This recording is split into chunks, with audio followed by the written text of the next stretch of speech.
Tu es donc marraine de Oser y croire. Je suis marraine de Oser y croire depuis 2 ans. C'est une association qui a été faite spécialement pour un projet de vie extraordinaire. Pour moi, c'est un projet extraordinaire parce qu'il sera le précédent en France. C'est-à-dire construire des établissements, mais ce ne sont pas des établissements, ce sont des bâtiments, pardon, privés. Tout l'immeuble est fait selon les besoins physiques et quotidiens de l'handicapé. Et quand on sait qu'une baignoire pour handicapé coûte 4 000 €, il nous faut vraiment beaucoup d'argent. Mais il va y avoir une médiathèque. Le terrain, nous l'avons acheté, ça y est, c'est fait au maire de Villagrand, puisque c'est là que ce projet va être fait. Donc il y aura ça sous l'immeuble. Il va y avoir une cafétéria qui donnera sur la ville. Donc nous allons demander et habituer les gens de la ville de rentrer. Ils vont se mêler aux handicapés sur roue dans une cafétéria normale. Voilà, il faut faire la mixité. Je fais des concerts avec mon gospel, on fait des ventes aux enchères, on ramasse de l'argent et on avance et on avance. Je crois au projet parce qu'il va mélanger les gens donc handicapés avec nous, hommes debout. Hein, gens debout, femmes debout. Donc j'aime beaucoup cette idée. Et puis ils vont avoir un cadre de vie quotidien magnifique, tout va être à leur hauteur. Ils vont être dans un confort, dans une hygiène, ils vont avoir des baignoires appropriées à leurs besoins. Et ça, j'en suis très fière. Et il y aura en plus, l'association va gérer ça, un atelier d'informatique pour que tous les handicapés de la Haute-Savoie puissent venir, jeunes ou moins jeunes, s'initier au web et à l'informatique avec une petite cotisation.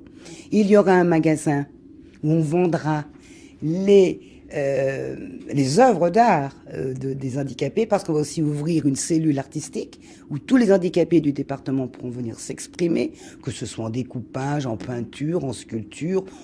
Et après, on mettra en vente leurs œuvres pour qu'il y ait de l'argent pour gérer l'informatique, leurs frais, etc. Et je suis très fière de ce projet. Alors, je voudrais demander aux femmes, puisqu'elles sont merveilleuses, et à leurs enfants et à leurs compagnons quand même, qui sont loin d'être des idiots, de regarder différemment les handicapés, d'ouvrir bien leurs yeux et leur cœur surtout, de leur faire avec les yeux du cœur. Et vous verrez que le monde ira beaucoup mieux.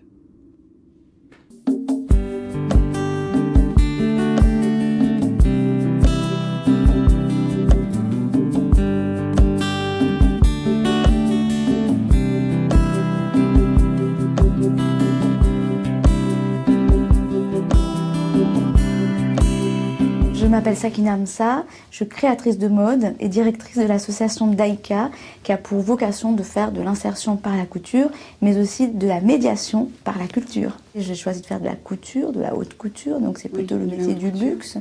Et donc c'était intéressant pour moi, en tous les cas, de partager ce métier avec toutes les femmes qui faisaient partie de mon environnement. Tu peux nous parler de ce chantier d'insertion? L'association, donc, elle a 2 vocations, donc culturelle et puis aussi de formation professionnelle par un chantier d'insertion. Ce chantier d'insertion, il regroupe 8 femmes qui vont venir apprendre un métier. Donc ce sont des femmes qui, dans leur pays, ont des savoir-faire, la broderie, la couture, etc.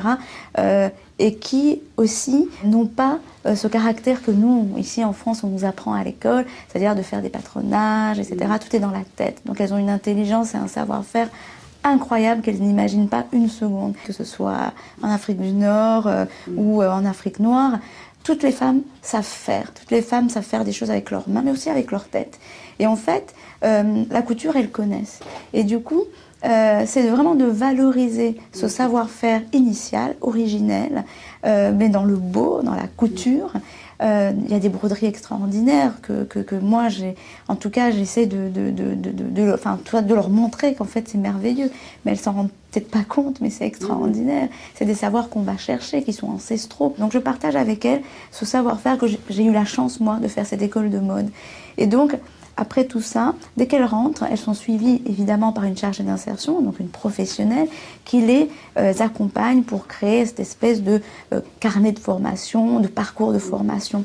Et l'idée, moi je crois beaucoup, aujourd'hui il faut qu'on invente, il faut qu'on arrête d'être dans cette espèce de surplace. On a vraiment envie d'être avec des gens qui sont impliqués dans l'histoire, on crée des histoires, on crée un parcours ensemble. Ces femmes, je les reverrai peut-être plus pendant 1 an, en tout cas de façon intensive, mais c'est quelqu'un d'autre qui va le faire. Et puis voilà, et je crois en ça. Ce que je veux, enfin moi c'est un podium démocratique, hein. C'est-à-dire que dans mes défilés, on retrouve à la fois dans la salle des gens qui viennent d'un autre milieu social, qui se mélangent, mais on rencontre aussi dans le podium des femmes, enfin ces femmes qui sont les faiseuses de ces collections, qui sont ces grandes artistes.